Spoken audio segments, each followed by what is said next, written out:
According to the FBI, hate crimes in America targeting Muslims or people who just appear to be Middle Eastern surged in the aftermath of 9/11. There is this cloud, with the hate crimes, with the profiling, with being rounded up.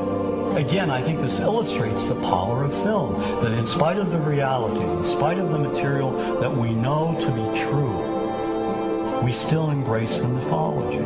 The mythology is still a part of our psyches. Stereotypes take a long time to wither away. And for many of us, we're comfortable with our prejudices. We don't want to change. We've grown accustomed to this face.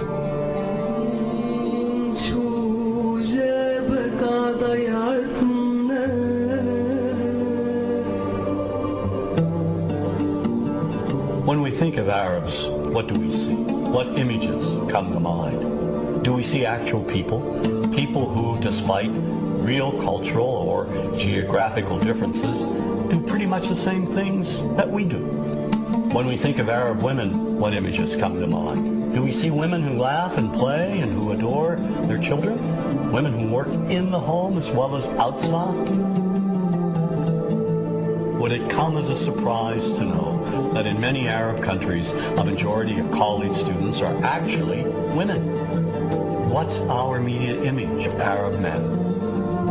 Do we see loving fathers? Men who want to provide for their families? What about Arab teenagers?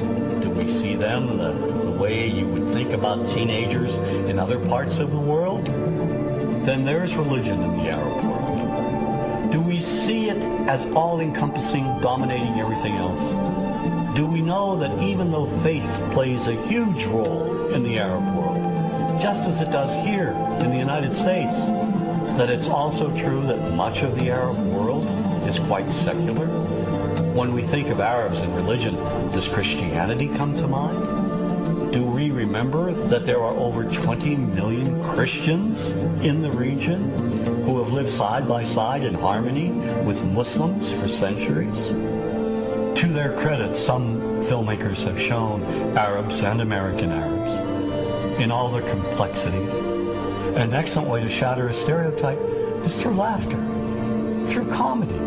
So we have comedians. Comedians have done this historically. Black comedians, Jewish comedians. So we see Arab comedians doing this, and this is one way to release the tension. My name's on a credit card, true story. Guy behind the counter picked up my credit card, sees the Olive card, looks at me all weird. He's like, hey, buddy, what kind of name is, that?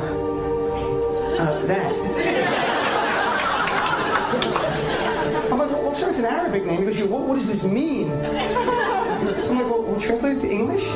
It means peaceful, friendly Arab?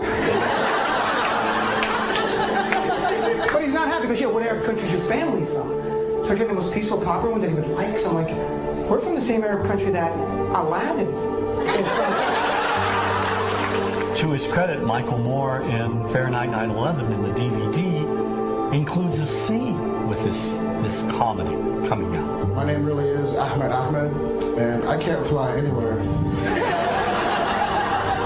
All you white people have it easy. You guys get to the airport like an hour, 2 hours before your flight. It takes me a month and a half.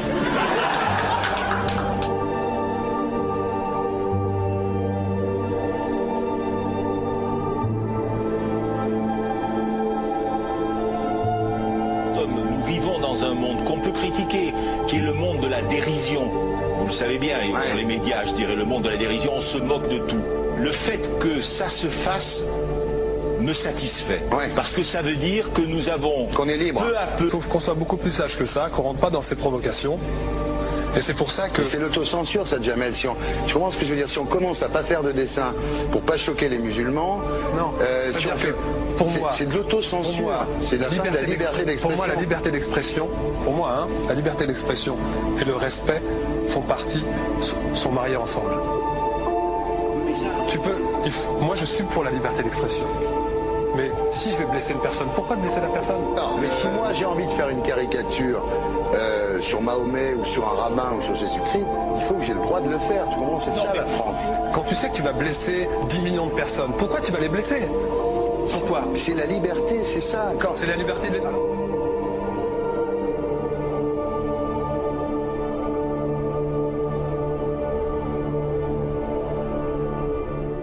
tout seul. Vous pensez pas que c'était à vous de vous excuser, non? En disant le sketch n'était pas très drôle, je suis désolé si j'ai blessé des gens, voilà, excusez-moi, voilà, c'est une connerie, c'est mon travail.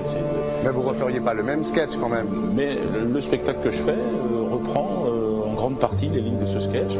Mais il y a un truc que je comprends pas sur cette affaire, c'est qu'à aucun moment vous avez senti le besoin de vous excuser et que vous en avez rajouté. C'est tellement surprenant, c'est tellement inadmissible que j'en suis choqué. Voilà. Dans un pays où on peut parler, on peut s'exprimer. Et là, pourquoi tout d'un coup, sur un sujet, on ne pourrait pas s'exprimer vous savez bien pourquoi on ne peut pas s'exprimer. Pourquoi?